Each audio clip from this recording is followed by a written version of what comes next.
Hola, buenas noches y bienvenidos a Meditando en el Monte. Iniciamos la semana del lunes 22 de agosto, que va a ser una semana muy importante en nuestra iglesia.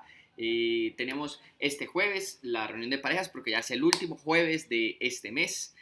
A las 7 de la noche, no se lo pierdan. Y este fin de semana, el sábado y el domingo, tendremos el retiro de parejas también, para que no se lo pierdan.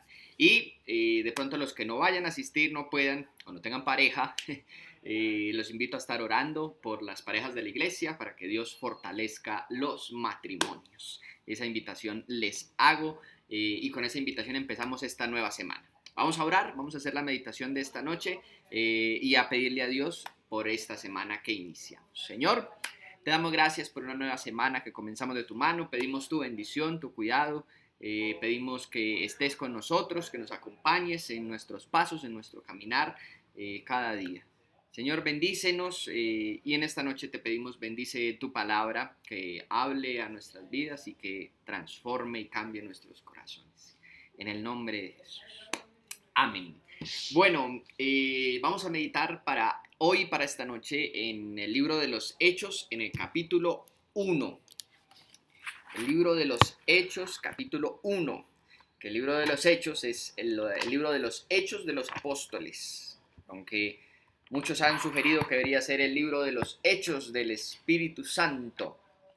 Y vamos a hablar precisamente de la promesa que le hace Jesús a los discípulos acerca del Espíritu Santo. Está en Hechos, en el capítulo 1. Y es una de las últimas conversaciones de Jesús con sus discípulos antes de ascender al cielo. Les voy a leer los versículos 6, 7 y 8. Esos tres versículos que hacen parte de la conversación entre Jesús y sus discípulos. Dice el versículo 6. Entonces, los que estaban reunidos con él le preguntaron: Señor, ¿es ahora cuando vas a restablecer el reino a Israel? Y Jesús les responde: no les toca a ustedes conocer la hora ni el momento determinados por la autoridad misma del Padre, les contesta Jesús. Pero cuando venga el Espíritu Santo sobre ustedes, recibirán poder y serán mis testigos en Jerusalén, como en toda Judea y Samaria y hasta los confines de la tierra. Aquí en una de las últimas conversaciones que tienen los discípulos con Jesús, le hacen una pregunta que los tenía a ellos emocionados, demasiado curiosos y demasiado expectantes. Ahora vas a restaurar el reino a Israel. Y es una pregunta que nace del pensamiento que ellos tenían acerca de la labor del Mesías. Ellos, por una simultánea revueltas, guerras que habían tenido de guerrillas de los judíos contra los romanos, tratando de lograr la libertad del imperio y que fuera restaurado el reino a Israel. En la época antes de Jesús, anterior a Jesús, habían pensado que parte de la labor del Mesías era liberar físicamente a Israel del dominio de cualquier otro reino, y eso pues incluía al imperio romano, en el cual Jesús vino, se hizo hombre, se encarnó y vivió bajo el imperio romano en Judá. Y ellos estaban esperando eso en el ministerio de Jesús. Pero Jesús venía a establecer no un reino terrenal, sino un reino espiritual. No venía a vencer un imperio romano, sino que venía a vencer el imperio del pecado sobre el hombre. Se trataba de algo más espiritual. Pero ellos estaban esperando otra cosa, que no sucedió mientras Jesús estaba vivo. Y ahora que había resucitado y se había aparecido, le preguntan: bueno, ahora sí es cuando vas a restaurar el reino a Israel. Es la pregunta que ellos hacen. Y como aún los discípulos no han entendido que no se trata de un reino físico restaurando a Israel, sino de un reino espiritual restaurando a Israel de sus pecados. Como aún no lo han entendido completamente, Jesús les responde esta pregunta de dos maneras. Primera, una negativa. Les dice en el versículo 7, no les corresponde a ustedes conocer la hora ni el momento que el Padre ha destinado para esto, ¿cierto? Es lo primero. Pero el versículo 8 rescata una respuesta positiva de Jesús a sus discípulos, pero les dice, va a venir el Espíritu Santo, la promesa del Espíritu Santo sobre ustedes y van a recibir poder y ahí es cuando van a ser testigos. Esa es la conversación y todo lo que está sucediendo alrededor. Es importante la pregunta de los discípulos porque evidencia en qué estaban pensando ellos, qué había en su corazón, cuáles eran sus anhelos o qué estaban esperando de Dios. Todos nosotros tenemos una expectativa acerca de cómo Dios debería actuar en nuestras vidas, acerca de las enfermedades, acerca de los problemas financieros, acerca de los problemas familiares. Todos tenemos una expectativa de cómo es que Dios debería hacer las cosas. Y muchas veces esa expectativa no coincide con la realidad de Dios, como lo dice Jesús, con la autoridad misma del Padre y como el Padre ha determinado resolver esas cosas en nuestras vidas. Porque muchas veces la respuesta es una respuesta negativa, como la primera de los discípulos. Porque muchas veces no va a suceder lo que nosotros esperamos que suceda.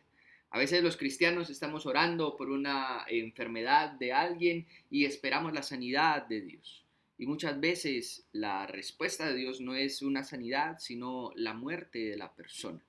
Hemos vivido y hemos pasado por eso y hemos tenido que recibir y aceptar los no del Señor. Recibirlos de parte de Dios. Recibir un no como respuesta, que es tan importante aprenderlo de la mano de Dios. Porque Dios en su infinita sabiduría, esto suena ridículo, pero es importante mencionarlo. Dios en su infinita sabiduría sabe más que nosotros, sabe más que usted y sabe más que yo. Y en esa infinita sabiduría, Dios sabe cómo hace sus cosas. Entonces, lo que nosotros presentamos delante del Padre evidencia la forma en la que nosotros a veces pensamos que Dios debería actuar. Y una cosa que es importante es que Dios no se deja encasillar en modelos o en fórmulas de cómo creemos nosotros los seres humanos que Dios debería actuar y muchas veces simplemente actúa de una manera diferente. La realidad es que Jesús no lo hizo estando en vida en su ministerio, no lo hizo después de resucitar y aparecerse a sus discípulos, no hizo lo que los discípulos estaban esperando, que restaurara el reino a Israel.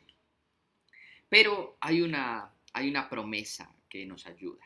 Dice, aunque ustedes no saben qué es lo que va a pasar y evidentemente las cosas no iban a pasar como ellos pensaron que iban a ocurrir, Dios les dice, pero tranquilos, ustedes van a recibir el Espíritu Santo y en ese momento va a iniciar un plan acorde a los propósitos de Dios, no acorde a como el hombre considera que van a ser los propósitos de Dios. Hoy en día, gracias a esa promesa, usted y yo, como creyentes que hemos recibido a Cristo en nuestro corazón, tenemos el Espíritu Santo y podemos ser guiados por el Espíritu Santo.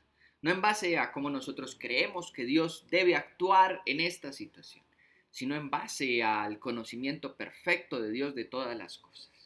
Dios nos ha dado su Espíritu Santo para caminar y para confiar en Dios, sin importar cuál sea la circunstancia y sin importar los no de Dios que nos encontremos en el camino y con los cuales tengamos que lidiar, aceptar y seguir caminando. Tenemos a la promesa del Espíritu Santo para cumplir la tarea de Dios, para cumplir la tarea de Dios no solamente en nuestras vidas, sino en las vidas de los demás. Los discípulos no estaban solamente pensando en la restauración de ellos, del reino de Israel y de su posición como discípulos de Jesús, sino en la restauración de todo un pueblo. Y Jesús les dice, bueno, les voy a enviar al Espíritu Santo y ustedes van a ser testigos de eso y van a ir compartiendo esta noticia de cómo es un reino espiritual el que se está dando. Y Hechos nos narra cómo ellos van al aposento alto, comienzan a orar y esperan hasta que llegue el Espíritu Santo y a partir de ahí se empieza a cumplir el propósito de Dios y se empieza a cumplir lo que ellos estaban esperando, la restauración del reino, pero no de la forma en la que ellos esperaban, en la forma en la que Dios había planeado para el reino. Con esta meditación lo voy a invitar a que oremos. Señor, ayúdanos conforme a tus principios, a tu voluntad, ayúdanos a confiar en ti. Ayúdanos a no esperar que tú actúes de la manera en la que nosotros esperamos que actúes, sino a aceptar con humildad y con sabiduría, aceptar las formas en las que tú vas a actuar en nuestras vidas, la forma en la que vas a traer liberación, la forma en la que vas a traer ayuda. Enséñanos a aceptar lo que venga de tu parte. Así no sea lo que esperamos, como los discípulos en Hechos, que estaban esperando un reino físico y prometiste fue un reino espiritual. Y te damos gracias por la ayuda de tu Espíritu Santo en este caminar contigo, en resolver cada cosa y en ser testigos también de tu reino espiritual haciéndose real en nuestras vidas y que otros puedan conocer de eso. Señor, bendícenos, bendice esta semana para nosotros, abre camino para nosotros y trae bendición y la provisión que tus hijos necesitamos. Te lo pedimos y te damos gracias en el nombre de Jesús. Iglesia, que el Señor los bendiga, que bendiga este nuevo inicio de semana para cada uno de ustedes y para sus familias. Hasta luego.